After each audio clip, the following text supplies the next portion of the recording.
विवतितौ न पुनन्तु यत्र धीरा मनसा वाचमकृता अत्र सखाय सख्यानि जानते भद्रै साम लक्ष्मीर्निहिताधिवाची। ओम गंगणपतये नमः। नमस्कार प्रिय दर्शकों, आप सभी का दिव्यरत्न ज्ञान चैनल में बहुत बहुत हार्दिक स्वागत है। तुला राशिफल जुलाई 2022 यानी कि जुलाई के महीने में तुला राशि वाले जातकों के जीवन में बड़े बड़े परिवर्तन होने वाले हैं। शनिदेव का राशि परिवर्तन होगा, देवगुरु बृहस्पति का गति परिवर्तन होगा यानी कि मार्गी से वो वक्री होंगे, बुधादित्य राजयोग भी बनेगा, राहु मंगल का अंगारक दोष बनेगा। इन सभी चीजों का विस्तार से आपको प्रभाव बताएंगे कि जुलाई के महीने में क्या क्या किस तरह से आपके जीवन में इनके प्रभाव पड़ेंगे, अच्छे फल मिलेंगे या परेशानियां होंगी, जीवन में संघर्ष करेंगे या सफलता की ओर आगे बढ़ेंगे। पूरा विस्तार से आपको लेखा जोखा बताएंगे। कार्यक्रम में यदि पहली बार जुड़ रहे हैं तो आप चैनल को सब्सक्राइब जरूर करें और हमारे साथ आप निरंतर जुड़े रहें। ज्योतिष शास्त्र एक ऐसा महत्वपूर्ण विषय है, ये बहुत ही इंटरेस्टिंग कह सकते हैं इसे। जितनी भी आप समझें, आप इसे कभी ये नहीं कह सकते हैं कि मैंने पूरी समझ ली। ये एक तरह से समुद्र है और एक बहुत ही कुतूहल वृत्ति वाला विषय है। इसमें आपके जीवन में जितनी आप इसे जानते जाएंगे उतनी ही जानने की इच्छा होगी। तुला राशि के स्वामी शुक्र ग्रह होते हैं। इस महीने में शुक्र ग्रह वृषभ राशि में संचार करेंगे और जब वृषभ राशि में संचार करेंगे तो तुला राशि में अष्टम भाव में हो जाएंगे। यानी कि लग्नेश या राशि का स्वामी जब अष्टम में जाता है तो कई बार अचानक चीजें जो है जीवन में बदलाव की ओर जाती हैं, अचानक परिस्थितियां बदलती हैं। ऐसे समय में व्यक्ति को पूर्वाभासी बन जाता है व्यक्ति। वो अपने आने वाले परिस्थितियों को समझ पाता है। तुला राशि के जातकों के लिए जुलाई के महीने में गोचर ग्रह स्थिति देखेंगे तो चंद्रमा केतु की युति तुला राशि पर, शनिदेव वक्रगत अवस्था में संचार कर रहे हैं कुंभ राशि में और कुंभ राशि से मकर राशि में 12 जुलाई को वह आगमन करेंगे। मीन राशि में देवगुरु बृहस्पति राशि में विराजमान है और 29 जुलाई को वक्री हो जाएंगे 119 दिनों के लिए। मंगल राहु की युति आपके सप्तम भाव पर बना हुआ है। शुक्र ग्रह अष्टम भाव में 13 जुलाई तक रहेंगे। बुधादित्य राजयोग आपके जीवन में 2 जुलाई से 16 जुलाई तक आपके भाग्य स्थान पर मिथुन राशि पर बनेगा और फिर उसके बाद ये सूर्य और बुध जो है कर्क राशि यानी कि दसम भाव पर भी ये बुधादित्य राजयोग आपके जीवन में निर्मित करेंगे। ये आप हमारे चार्ट को देख करके भी समझ सकते हैं। ग्रहों का क्या प्रभाव और क्यों होता है उसको गोचर के आधार पर ही समझा जा सकता है। चूंकि ये जो राशिफल आपको बताएंगे आपके जन्म राशि के आधार पर बताया जाता है। कहा गया कि विवाहे सर्व मांगल्ये यात्रायाम गृह गोचरे जन्म राशि प्रधानत्वम नाम राशि न चिंतयेत्। यानी कि ग्रह गोचर को समझने के लिए जन्म राशि की प्रधानता ही होती है। अतः आप अपने मून साइन जन्म राशि को समझेंगे तो जन्म राशि के आधार पर जब तुला राशि है और तुला राशि के आधार पर आप देखेंगे तो कहीं ना कहीं राशि स्वामी शुक्र ग्रह अष्टम भाव में गोचर करेंगे। लग्नेश होकर के राशि स्वामी होकर के जब अष्टम में जाते हैं तो अचानक चीजें बदलती हैं। कुछ बड़े शानदार भी रिजल्ट होते हैं और कुछ इसके रिजल्ट खराब भी हो सकते हैं। एक्स्ट्रा मैरिटल अफेयर जैसी समस्याएं हो सकती हैं। कुछ गलत तरीके के रिलेशन आपके मान सम्मान को प्रभावित कर सकते हैं। इस बात का आपको ध्यान रखना होगा। शनिदेव का राशि परिवर्तन मकर राशि से कुंभ राशि से मकर राशि में होगा 12 जुलाई को और जैसे ही मकर राशि में आएंगे तो तुला राशि के अंदर शनि का ढैया प्रारंभ हो जाएगा और शनि के ढैया के कारण से ही आपको थोड़े से अपने पद प्रतिष्ठा, अपने जीवन के अपने मूल्यों को समझना होगा, नैतिक जिम्मेदारियों को समझना होगा और अपने कारोबार, व्यापार, अपनी कैरियर, अपने कार्यों की जिम्मेदारियों को भी समझना होगा। अन्यथा कई बार हम अति आत्मबली हो जाते हैं, ओवर कॉन्फिडेंट हो जाते हैं, जिसके कारण से हम कुछ ऐसी छोटी मोटी गलतियां करने लगते हैं जो कि हमारा लोगों के साथ में जो रिश्ता होता है उसमें दरार पड़नी शुरू हो जाती है। हालांकि हम समझ नहीं पाते हैं, हमें लगता है कि नहीं जी सब ठीक चल रहा है, सब ठीक चल रहा है, लेकिन धीरे धीरे धीरे जाके वो बड़ी डिस्प्यूट का कारण बन जाता है, बड़े विवाद का कारण बन जाता है, बड़े बड़े टेंडर, बड़े बड़े कॉन्टैक्ट, हमारे लिंक्स ब्रेकअप हो जाते हैं। तो इसीलिए शनिदेव के राशि परिवर्तन का विशेष प्रभाव आपके ऊपर पड़ेगा, वहां पर आपको बहुत सावधानी रखनी होगी। हालांकि इस जुलाई के महीने में देखा जाए तो बड़ी उपलब्धि तुला राशि वालों के लिए यह है कि स्वास्थ्य सेहत आपका थोड़ा सा बेहतर रहेगा। विद्यार्थियों के लिए, बच्चों के लिए भी थोड़ी सी सोच समझ करके अपनी जिम्मेदारियों को निभाने की आवश्यकता रहेगा। तुला राशि वालों के लिए भूमि, भवन और वाहन से संबंधित बड़ी सफलता, बैंक बैलेंस भी इंक्रीमेंट आप होता हुआ देखेंगे, इंक्रीज होगा, बैंक बैलेंस आपका बढ़ रहा है। इस पूरे महीने में आप बेहतर तरीके से अपने व्यवस्थाओं को बना सकते हैं। शनिदेव का प्लेसमेंट बहुत शानदार माना जाता है, जहां पे वो विराजमान होते हैं वो जगह का कायाकल्प कर देते हैं। यानी चतुर्थ भाव में माता के सुख, माता के तमाम तरह के संकट, दिक्कत, परेशानी, बीमारी के निराकरण आपको प्राप्त होंगे।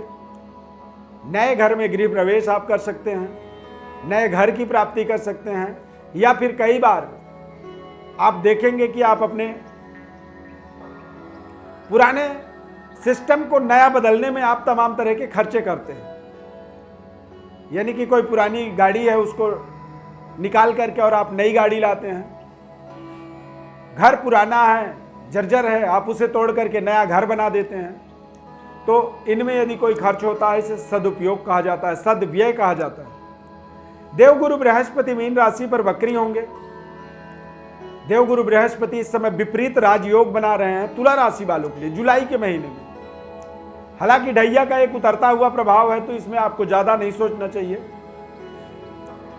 अपने बढ़ते मनोबल को रोकना नहीं चाहिए। आप तमाम तरह की अपने जीवन में सफलताओं को प्राप्त करने वाले हैं। मंगल राहु की युति सप्तम भाव में बनेगा, तो व्यापार में कुछ पार्टनरशिप है, यदि आपका किसी के साथ जुड़े हुए हैं, कोई टाई अप है, या फिर कई लोग मिलकर के आप एक कंपनी चला रहे हैं, तो यहां पर आपके साथ कुछ धोखाधड़ी जरूर हो सकता है और पार्टनरशिप आपकी बिगड़ सकती है। कारोबार, व्यापार में थोड़े से परिवर्तन, बदलाव का मोड़ बनेगा, यानी कि आपका मूड बन जाएगा कि अब मुझे कुछ बदलाव करना है। अब राहु मंगल की युति अंगारक दोष बनता है सप्तम भाव में। सप्तम भाव में मंगल और राहु ये दोनों अलगाववादी होते हैं। यहां पर ये आपके पारिवारिक जीवन पर भी कुछ दखल अंदाजी कर सकते हैं, कुछ विषमताओं को दे सकते हैं, कुछ तमाम ऐसी बनी बनाई कार्यों के अंदर एक रुकावट कर सकते हैं। तो आपको ऐसे थोड़े से सावधानी रखना जरूरी है। मांगलिक दोष होने के कारण से कई बार पति पत्नी के रिलेशन में कमी आती है, दूरियां बढ़ती है। अलगाववादी का मतलब होता है अलग अलग होना। अब कोई पति और पत्नी यदि अलग हो रहे हैं, मतलब उसमें कहीं ना कहीं राहु मंगल का प्रबल अंगारक दोष, मांगलिक दोष के कारण से ही इस तरह की परिस्थितियां बनती हैं। सावधानियां भी बहुत जरूरी हैं। इस महीने में तुला राशि वालों के लिए बुधादित्य राजयोग आपके भाग्य पर बनेगा और 17 जुलाई से 31 जुलाई तक आपके दसम भाव आपके कार्य क्षेत्र पर बनने वाला है बुधादित्य राजयोग। बुधादित्य राजयोग का मतलब होता है कि कहीं ना कहीं आप अपने कारोबार, कैरियर, कार्य क्षेत्र के अंदर बेहतर परफॉर्म कर सकते हैं 17 जुलाई से 31 जुलाई तक। पिता के साथ आपके पारिवारिक जो आपका एक माहौल होता है वहां पर आप बेहतर अनुभव करेंगे।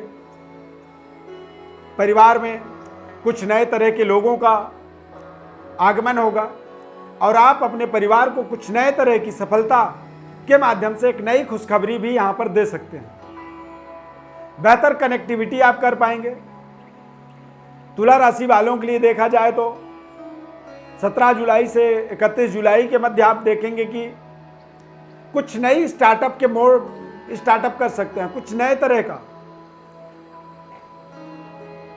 गवर्नमेंट जॉब के अंदर हैं, सरकार के किसी विभाग पर आप कार्यरत हैं, उच्च स्तरीय वर्ग में आप एडमिनिस्ट्रेटिव जॉब के अंदर हैं, आईपीएस अधिकारी हैं, पुलिस, सेना इत्यादि पर आप कार्यरत हैं, या फिर गवर्नमेंट के टेंडर पर आप कोई कारोबार कर रहे हैं, कोई व्यापार कर रहे हैं, इंफ्रास्ट्रक्चर,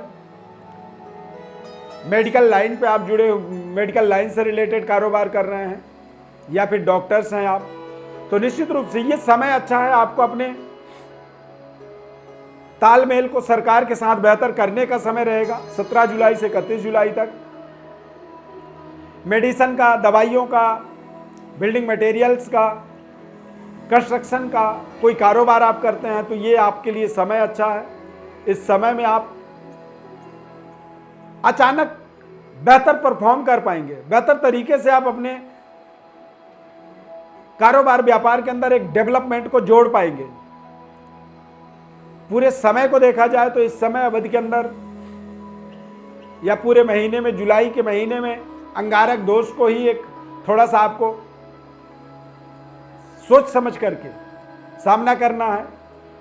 अपने पूरे महीने में अलगाववादी परिस्थितियों से बचना है, क्योंकि अलगाववादी जो परिस्थितियां होती हैं कई बार व्यक्ति को दुखी करते हैं, कई बार व्यक्ति के बने बनाए काम को बिगाड़ देते हैं, कई बार आप अपने सही मार्ग से भटक जाते हैं। आपको लगता है कि शायद ये मार्ग गलत है, जबकि आपका रास्ता ठीक है, लेकिन आप अपने आप ही निर्णय करते हो कि ये रास्ता हो सकता है गलत हो, और आप कल्पनाओं में खो जाते हैं, यानी इसे कहा जाता है मति भ्रम हो जाना। तो मति भ्रम से आपको बचना होगा। अंगारक दोष का एक प्रभाव ही होता है अलगाववादी परिस्थितियां, तमाम चलते हुए रास्तों से मंजिल की ओर पहुंचते हुए मार्ग से आप भटक जाते हैं। तो ये भटकाव से आपको इस पूरे महीने में बचाव रखनी होगी, सावधानी रखनी होगी, और बेहतर तरीके से अपनी प्रोजेक्टों को मेटलाइज करना होगा, रिश्तों को बेहतर तरीके से चलाना होगा। और इसके लिए इस महीने में देखा जाए तो कुछ महत्वपूर्ण उपाय आप कर सकते हैं, जैसे कि तुला लग्न है आपका, तुला राशि है, तो आप एक पन्ना रत्न, कोलंबियन पन्ना रत्न या फिर जाम्बियन पन्ना रत्न, चूंकि कोलंबियन पन्ना रत्न बहुत ही एक्सपेंसिव है, बहुमूल्य है, तो आप जाम्बियन पन्ना रत्न का प्रयोग कर सकते हैं। एक सिलोनी नीलम रत्न का भी प्रयोग आपको कर लेना चाहिए इस समय में। तुला राशि शनिदेव का उच्च राशि है, तुला राशि पर ढैया का प्रभाव पड़ेगा, परंतु सिलोनी नीलम रत्न पहनने से आपका चतुर्थ भाव इंक्रीज होगा, मजबूत होगा, आप बेहतर अपॉर्चुनिटी क्रिएट कर पाएंगे, कारोबार व्यापार में कुछ बेहतर परफॉर्म कर पाएंगे, जिससे आपका बैंक बैलेंस, भूमि, भवन, सुख सुविधाओं की इंक्रीमेंट, और सिलोनी नीलम रत्न से आपके माता की जो परेशानियां हैं, कष्ट हैं, उन कष्टों का निराकरण भी आप प्राप्त कर सकते हैं। इन रत्नों का प्रयोग करें और इस पूरे माह में आप भगवान गणेश का विशेष उपासना करें। गणपति अथर्व शीर्ष का पाठ करें। गणपति अथर्व शीर्ष का जब पाठ करेंगे तो उसके अंदर बताया गया है कि त्वम ब्रह्मा, त्वम विष्णुस्त्वम रुद्रस्त्वम इंद्रस्त्वम अग्निस्त्वम वायुस्त्वम सूर्यस्त्वम चंद्रमास्त्वम ब्रह्म भूर्भुवस्वरोम। यानी भगवान गणेश को बताया गया कि सब कुछ भगवान गणेश ही है। ब्रह्मा, विष्णु, महेश, सूर्य, चंद्र, बुध, मंगल सब भगवान गणेश हैं। तो इस पूरे माह में भगवान गणेश की उपासना करनी चाहिए आपको। सूर्य को जल चढ़ा सकते हैं और गायत्री मंत्र का आपको जप कर लेना चाहिए। सात्विक रहें। बृहस्पति वक्री होंगे, तो बृहस्पति वक्री रहें जब होंगे तो आपको सात्विक रहने का विशेष लाभ मिल जाएगा। विशेष विश्लेषण के लिए, ज्योतिष परामर्श के लिए हमारे व्हाट्सएप पर आप बर्थ डिटेल भेज दें, हमारी तरफ से आपको संपूर्ण विश्लेषण बताया जाएगा। पहली बार कार्यक्रम में आप जुड़े हुए हैं तो चैनल को आप सब्सक्राइब जरूर कर लें। यदि आपने कर रखा है उसके लिए बहुत बहुत आभारी रहेंगे। आपका दिल से बहुत बहुत धन्यवाद। हमारी ढेर सारी आशीर्वाद, शुभकामना। इस कार्यक्रम में बस इतना ही। धन्यवाद। जय माता दी।